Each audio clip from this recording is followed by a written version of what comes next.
السلام علیکم بیننده و ارجمند. برنامه نوبتی اطلاعاتی و تحلیلی نبض زندگی منظور شماست. در استودیو با شما الهام جهان شموف و من با اهل همکارانم از ستانسی‌های تلویزیونی مستقل تاجیکستان دومین نیم ساعت بابت موضوع نوبتی برنامه بحث و بررسی خواهیم کرد. موضوع نوبتی برنامه اطلاعاتی و تحلیلی نبض زندگی به مسئله خراجات جهاز مکتب و همچنین مناسبت والدان به آن بخشیده شده است. اینک امروز در برنامه تماشا کنید. соли хониши нав наздик аст. омодагӣ ба он дар кадом поя қарор дорад? барои тайёр кардани як фарзанд ба мактаб чанд сомони маблағ лозим аст? хароҷоти ҷиҳози мактаб ва муносибати волидон ба он.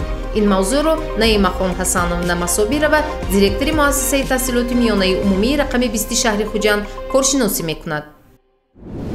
мо дар барномаи оғози моҳи июл агар дар мавриди таътили тобистонии кӯдакон ва истироҳати онҳо суҳбат карда бошем, معلوم است که ماه اوگوست این فرصتی آمادگی به مکتب است و در این فرصت والدان تردد میگیرند که فرزندان خود را به مکتب آماده نمایند و معلوم است که ماه اوگوست این فرصتی تردد والدان برای آماده کردن فرزندان به مکتب می باشد.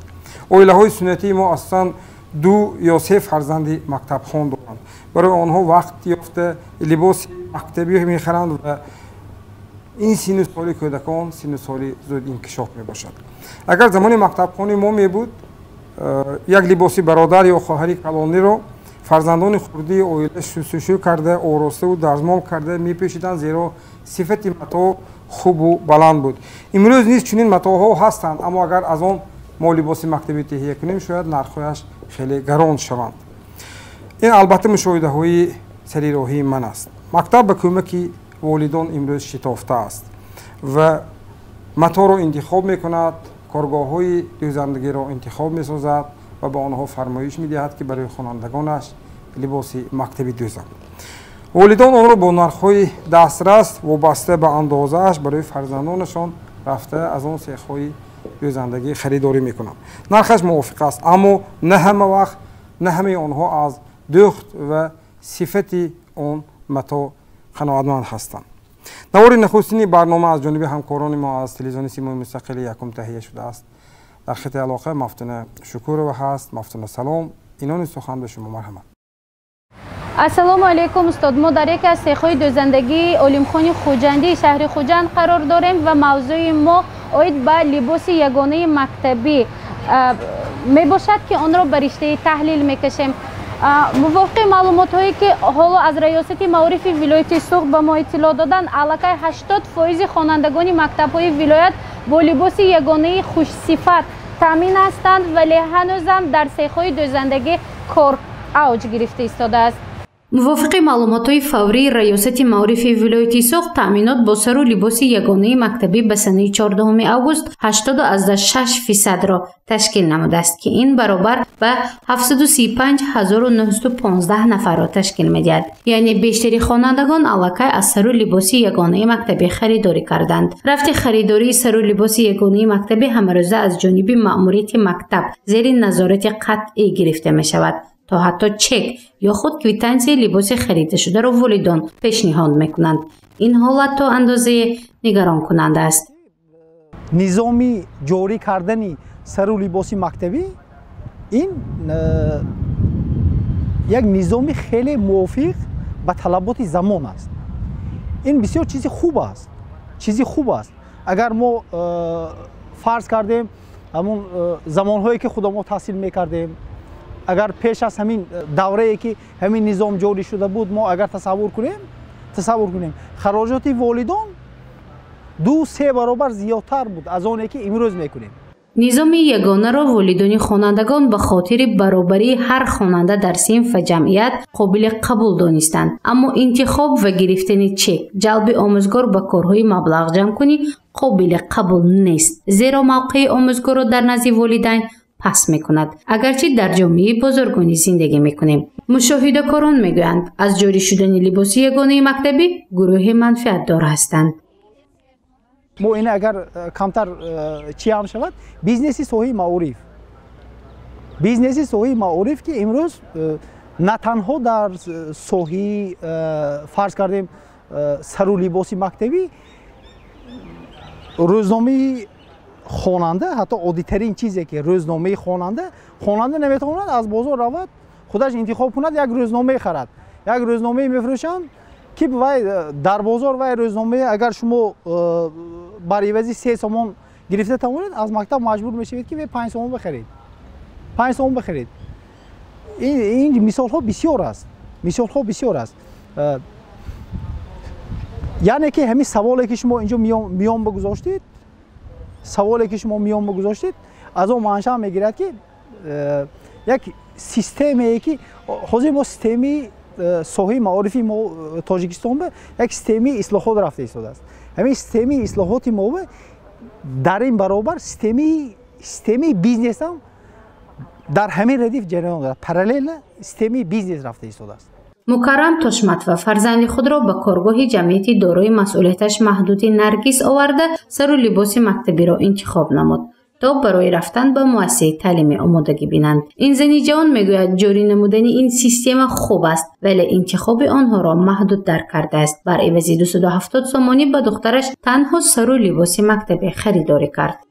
وقتی فرزندم میره اختار همین میگیریم ده مکتب 15 میخونه صنف 5 به اینو گفتم با انتخابا نقص دختر شوره نقص مقبول. با جاری نمودن لباس یگانه مکتبی بیشتری زنان و دختران ولایت با جای کوریدویمی تامین گردیدند، یعنی آنها در سحهای دوزندگی و فعالیت شروع نمودند. حالا از روی معلومات‌های آماری بیش از 60 عدد سحهای دوزندگی به دوختن سر و لباس مکتبی مشغول است. لباس خوانندگان در حدود ولایت آماده می شود. رئیس ولایتی سوق رجب احمدزاده ضمن نشست مطبوعاتی تاکید نموده بود که به سطح و صفت متاع و دوخت آن اهمیت جدی باید داد تا والدان هنگام انتخاب با مشکل دچار نشوند. برای در سال تحصیل 2022-2023 با سر لباس مکتبی تامین نمودن مؤسسه‌های تعلیمی شهر و ناحیه‌های ولایت سوق دوختن لباس مکتبی تقویت یافت. دوام 6 ماه سال جاری 392,536 دانه لباس مکتبی دوخته شده. صورت افزایش نسبت به همین دوره سال قبلی 138.1% تامین گردیده است. تصدیق گفته‌های رئیس ولایت سوق رجب احمدزاده این است که حالا در سیخ دوزندگی علیمخانی خوجندی بیش از 25 نفر زنان و بانوان با جای کوریدویمی تامین میباشند و سر و لباس مکتبی را برای 9 مکتب آماده مینمایند که شماره فرمایشات آن بیش از 17,000 عدد را تشکیل میدهد. تا امروز لباس‌های یگانه مکتبی را ما تا 90% استحصال کردیم، از آنها 80%ش خریداری کرده شد. حاضر به همین والدین ها قناعتمند از دوختن این لباس های مکتبی یگانه باز از مغازه ها ارزانتر من آمده خریداری کرده رفته ایستادن. در ولایت سوق ارزش لباس یگانه مکتبی شروع از 160 تا 280 سومانی را تشکیل می کند و این مبلغ یک لباس واری یعنی شیم، کاستوم و ژاکت برای پسرکان خریداری می نمایند. برای دخترکان باشد یوبکا، کاستوم و ژاکت توصیه شده است که وابسته به سن و سال ارزش لباسات تغییر می یابد. اگر از یک عائله احتیاجمند 3 کودک به مکتب رود، مسئولین سحهای دوزندگی یک مجموعه یا یک کامپلکت را رایگان می دهند. با این عملشان آن عائله را دستگیری می نمایند. سال گذشته زیاد از 300 نفر خوانندگان مؤسسه‌های تعلیمی و ما رایگان لباس از جانب سحهای دوزندگی تقدیم کرده شد و امسال علاقه من ماه اوگوست قریب 200 نفر را ما با لباس‌های یگانه تفسیری البته با دستگیری مقامات اجرایی حکومت دولتی با دستگیری ریاستی معارف ولایت و راهبران سحهای دوزندگی معلقه تقدیم کرده استادیم و حالا نیز در عرفه انمین باز 5-6 مراجعت کننده آمدن. من همین هفته باز آنها را ما پورا با لباس‌های یگانه تفسیری تامین میکنیم. معلم نباید با مبلغ سر و کار گیرد. جایی که مبلغ است، جایی که مناسبت در مورد مبلغ می رود، اونجا تشویش است، اونجا بحث است. معلم رو نباید با این چیزها آبروی نفوذ و عزت و احترامش کاسته کنیم. نوابسته از وجود داشتن اندیشه های گوناگون امسال میباید از روی درخواست و پیشنهاد مسئولین وزارت صنعت و تکنولوژی نو جمهوری تاجیکستان 913,288 عدد لباس یگانه مکتبی استحصال کرده شود. تا امروز باشد تامین لباس یگانه مکتبی به 80.6% برابر شده است. мафтунашкур ва Наимҷон Оюбов махсус барои набзи зиндагӣ. бинандагони арзманд, шумо барномаи иттилоотии таҳлилии набзи зиндагиро тамошо карда истодед ва мавзӯи суҳбати мо дар мавриди харидории ҷиҳози мактабӣ барои хонандагон аст. аз рӯи маълумоти охирини риёсати маърифи вилояти суғ соли хониши 2021-2022 944 муассисаи таҳсилоти умумӣ дар вилоят фаъол буданд ки дар он 579504 нафар хонанда таҳсил намуданд. нисбат ба соли хониши гузаштаи 2021 6 муассисаи таълимӣ бо шумории 14273 нафар хонанда дар соли сипаришудаи хониш зиёд буданд.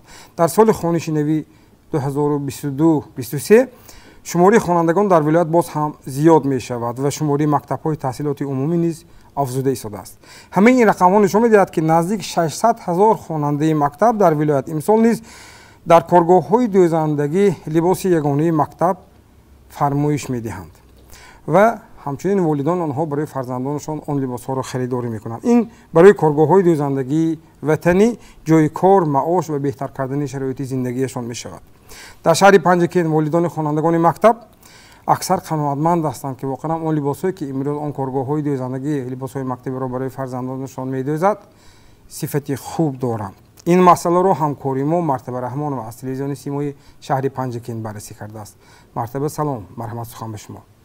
дуруд ба шумо. мавзӯе ки имрӯз мо пайгирӣ намудаем истеҳсоли сару либоси мактабӣ дар шаҳру деҳоти Панҷакент аст. имрӯз мо меравем ба коргоҳҳои дӯзандагии шаҳри Панҷакент ва Асифат ва нархи маҳсулотҳои истеҳсолшуда дидан менамоем. пас моро пайгирӣ намоед. одатан баъди ба итмом расидани таҳсил ва наздик шудани соли хониши нав, тараддуди волидайн ҷиҳати харидорӣ ва таъмини фарзандон бо либоси ягонаи мактабӣ зиёд мешавад. имрӯзҳо дар шаҳри Панҷакент ин гуна ташвишу тараддуди сокинон ҷиҳати харидории либосҳои ягонаи мактабӣ ба фарзандони хеш ба мушоҳида мерасад ва мо аз чандин нафар сокинони шаҳру деҳот бо ин суолҳо барои таъмини либоси мактабӣ ба як нафар хонанда чанд сомонӣ сарф мешавад. либосҳоро аз бозор ё коргоҳҳои дӯзандагӣ харидорӣ менамоед ба сифати духти либоси коргоҳҳои маҳаллӣ. шумо қаноатманд ҳастед? муроҷиат намудем. имрӯз ман дар ин мағозаи арзон омадам бо небераҳоя. нағз худо ба шукр, нағз нарху навош, нағз сифатош, нағз худо ба 100 000 бор шукр. ман духтарчаем ба формаи мактаби харидем. сифаташ зӯр, маъқул манбаъ. ман нархашам با درجهش نه من راضی هستم. بازار به مثال 400 500 باشه دیگه اینجا به 160 سومون 500 سومون با من میتونم همه فرمای بچه من همجا دسترس کرده گیرم. дар шаҳри Панҷакент 136 муассисаҳои таълимӣ, 2 коллеҷи омӯзгорию тиббӣ, литсеи касбӣ техникӣ ва донишкадаи омӯзгории Тоҷикистон дар шаҳри Панҷакент фаъолият доранд, ки танҳо хонандагони муассисаҳои миёна 67677 нафарро ташкил медиҳанд. барои таъминоти ин шумораи калони хонандагону донишҷӯён дар шаҳри Панҷакент 2 коргоҳи дӯзандагии хусусӣ, маърифатпарвар ва маҳсул фаъолият доранд. то имрӯз мо ба хонандагон 17000 маҷмӯъ бо номгӯи шим, костюм, нимча, сарафан таъмин карда истодаем. инчунин дар деҳото мо ярмаркаи либосҳои мактабӣ ташкил кардем ки то имрӯз зиёда аз 14-15 ҷамоат ба бурда онро фурӯхтем. барои таъмин кардем хонандагонро. мо тайёр ҳастем ки ройгон барои ятимони кул фақат таъмин намоем. ба гуфтаи масъулони коргоҳҳои дӯзандагӣ, матоъ барои омода кардани либос аз шаҳри Душанбе ва Хуҷанд ва қисмеро аз хориҷи кишвар ворид карда либос омода менамоянд ки нархи либоси мактабӣ дар корхона барои як нафар аз 150 сомони боло арзиш дорад. мо барои хонандагони шаҳри Панҷакент либоси мактабӣ медозем. ба ҷуз ин волиси шаҳри Душанбе шартнома дорем. аз Нурмаҳмадов Алишер, мудири шӯъбаи ба миёнгузории техникӣ ва стандартии маркази ташхиси минтақавии агентии Тоҷик стандарт дар шаҳри Панҷакент то куҷо ҷавобгӯ ба стандарту сифат омода шудани либосҳои тавсиявӣ дар коргоҳҳои дӯзандагии шаҳри Панҷакентро пурсон шудем. чунин посух гуфт. бо мақсади иҷрои протоколи банди 40 маҷлиси ҳукумати ҷумҳурии Тоҷикистон дар 4 корхонаи истеҳсоли либоси мактабӣ, корҳои омӯзишӣ ва фармондеҳӣ оиди ریوی طلبات استانداردهای جمهوری تاجیکستان 1110 و همچنین طلبات رکلام تکنیکی جمهوری تاجیکستان محصولات تعیینات کودکان و نورسان کارهای آموزشی و فرماندهی گذرانده شد. بعد از گذراندن کارهای آموزشی و فرماندهی به شخصهای مسئول عاید طلبات حجت‌های معیاری استانداردهای جمهوری تاجیکستان روز از روز صفت محصولات استحصال کرده یعنی که لباس مکتبی روی به بهبودی برده شده است. در حالی که با آغاز سال خونشی نو چند روز فرصت هست، ساکنان جهت تامینات فرزندان با لباس توصیوی و خریداری آن مشغولند و از جانب مقامات اجرایی و حکومت دولتی شهر پنجکین جهت دسترسی به اشیاء خونش و با نرخ ارزان نمایش فروش لباس مکتبی و دیگر اشیاء خونش را تشکیل نمودند که در آن کارگاه‌های دوزندگی و صاحبکاران لوازمات ضروری به تحصیل را پیشنهاد ساکنان نمودند. سوختن سر لباس یگانه مکتبی از ماه ینور در کارخانه ها سر کرده شده است. حاضر سر لباس یگانه مکتبی در هر دو کارخانه برای خریداری پدر و مادران والدین تیار است. من در کارخانه دوزندگی که من هر دو کارخانه دوزندگی که شعبه معارف شرطنامه بسته است، اما وقت به اویلای کم بیزاوت یتیمان کول نیم یتیمو موافق عریضه آنها رایگان سر لباس داده می شود. تا امروز در شهر پنجکین برای تامین خوانندگان با لباس توصیوی در کارگاه دوزندگی لباس‌های مکتبی در اساس درخواست والدین و شرطنامه با مؤسسه‌های تعلیمی آماده و دسترس گردیده باز هزاران لباس مکتبی آماده گردیده ایستادند و برای دسترسی به ساکنان دهات نقطه‌های فروش در جماعت‌های دهات تشکیل گردیده است که آنها می‌توانند در محل زیست خود دسترس نمایند. در شهر خوجند در سال خونشی گذشته 49 عدد مکتب‌های تحصیلات عمومی فعال بودند. امسال معارف خوجند شهر با 10 کارگاه دوزندگی حدودی شهر برای دوختن لباس یگانه خوانندگان شرطنامه همکاری بسته است. نرخ و صفت آن لباس‌های مکتبی چگونه است؟ ژورنالیستان برنامه در این مورد یک مصاحبه داشتند با مشاور شعبه معارف شهر خوجند مقیم بولتیف. اینک همراه تماشا می‌کنیم. یکی از مسائل مهمی که برای آماده نمودن مؤسسه و خوانندگان به مؤسسه تعلیمی به سال نو تحصیل این تامین نمودن خوانندگان با لباس‌های مکتبی با شما می‌رود. من از 15 آگوست سال جاری در مرکز شهر یارمارکی همه ساله و فعالیت شروع کرد.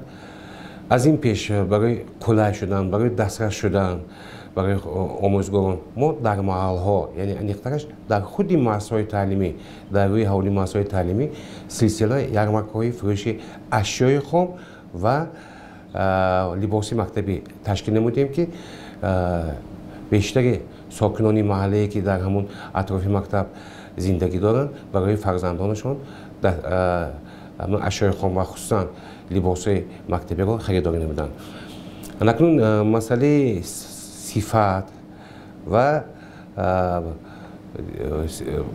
با صفت تعیین نمودن لباس مکتبی البته در شرطنامه درج شده است و کارخانه‌ای که سیخ دوزندگی که برای لباس دوختن مسئول می باشد و باید اشیا را بیشتر از اشیای وطنی و با صفتی بلند باید ما پیشنهاد کرده شود. در نزد همه کارگاه‌های دوزندگی که من حالی گفتم 10 عدد مغازه یا نقطه فروشی انمین لباس مکتبی عمل میکند و از طرف آموزگاران شخصی مسئول یعنی در آنجا اشتراک دارد و پدر و مادران آماده ایستاده در همون بیوسته سیخ دوزندگی در همون نقطه‌ای که فروش برای آنها داشته است دیده ایستاده و خودشان معقول کرده ایستاده آنها خریداری میکنند. کمیته پدر و مادرها بیشتر شرطنامه به امضا رساندند و نمود، رنگ و عموما صفتی انمین لباس مکتبی را بیشتر را پدر و مادران مهم میکنند چون آنها خریدار هستند. آنها برای فرزندشان خریداری میکنند و در موافقه با ماموریت مکتب معین میکنند. بعد آن با کارخانه‌های دوزندگی شرطنامه بسته خودی پدر و مادران خریداری میکنند، نه مکتب، نه معلمان، نه ماموریتی مکتب، بلکه خودی پدر و مادر رفته از سیخ بیوسته خریداری می نماید. امسال قریب که در همین مسائل تعلیمی ярмарка گذرانده شد، حالا هم گذرانده می شود. بعضی مسائل تعلیمی نه یک بار بلکه دو مرتبه گذرانده شدند. غیر از لباس مکتبی ما دعوت نمودیم کارگاهایی که پایافزال میبرند، کارگاهایی که لباسی تک، خاصتا کارگاهایی که لباسی ورزشی میدوزند، آنها هم دعوت کردیم و با اختیار پدر و مادران واگذار کردیم که پدر و مادران از همون مجموعه لباسایی که پیشنهاد میکنند خریداری نمایند. بیننده های عزیز، شما برنامه اطلاعاتی تحلیلی نبض زندگی را تماشا کرده ایستادید و موضوع صحبت ما امروز در مورد آماده کردن خوانندگان و خریدن لباس های جهاز مکتبی برای آنها بحث و بررسی داریم و کارشناسی نوبتی برنامه را به شما معرفی میکنم. در منبر کارشناسی برنامه امروز ما حضور دارند دیرکتور مؤسسه تحصیلات میانه عمومی رقم 20 شهر خوجند معلم نعیمه خان حسن و مصابی رو معلم خوش آمدید میگم. همین راستی چند سال آخر ما مشاهده میکنیم که واقعا همین جاری کردن لباس یگانه مکتبی یک نتیجه خوبم داده ایستاد، برای آنکه وقتی به مکتب می‌دارید همه رو در یک لباس می‌بینید، مثل سال‌های پیشینی که می‌دارم و همه رنگ و برنگ بودن و می‌بینید که مثلا لباس یگانه مکتبی و اندیشه دیگری مثلا به سر میاد که بعد گذشت سال‌ها تجربه جاری کردن لباس یگانه مکتبی نتیجه خوب داد. امروز ها در اساس قراری مشاوره وزارت معارف و علم جمهوری تاجیکستان از 3 ایول سال 2007 تحت رقم 14/2 اوید به تصدیق دستورالعمل لباس‌های توصیوی برای محصلین مؤسسات تعلیمی کشور تمام خوانندگان مؤسسات تعلیمی جمهوریمون از آن جمله خوجند شهر نیز خوانندگان خوجند شهر نیز با لباس یگانه توصیوی تامین می‌باشند و در برنمودن لباس یگانه مؤسسوی پیش از همه در ضمیر خوانندگان این خوشبین بودن نسبت خود، مسئولیت شناسی بلند، افتخار از وطن و وطنداری و آزاده بودن و همچنین تفاوت بین طبقه های گوناگون جمعیت را از بین میبرد، زیرا که در از جهت اقتصادی نه همه انامین شهروندان جهت اقتصادی یخیله دارند و وقتی که آنها به مؤسسه‌های تعلیمی با لباس یگانه مؤسسوی حاضر میشوند علاقه تفاوت بین یعنی طبقه‌های گوناگون جمعیت از بین میرود. تشکر. خب معلم، در قسمت بالای برنامه اشاره رفت درباره آن که لباس در مورد دوخت آن، نمای آن تا کدام اندازه با والدان گویم این رهبریت مؤسسات تحصیلاتی میانه عمومی مصلحت میکنن اما یا صاحب معلومات مصلحت میکنن اندیشه والدان رو میگیرد، چون معلوم است که اکثر مشکلات نفهمیدن نفهمی ها در مورد این همون گویم صفتی متا میشد. من در آغاز در بالا گفتم زمانی بود که مثلا ما یک لباس 2-3 نسل میپوشید و مثلا چندان صفتش کاسته نمیشد.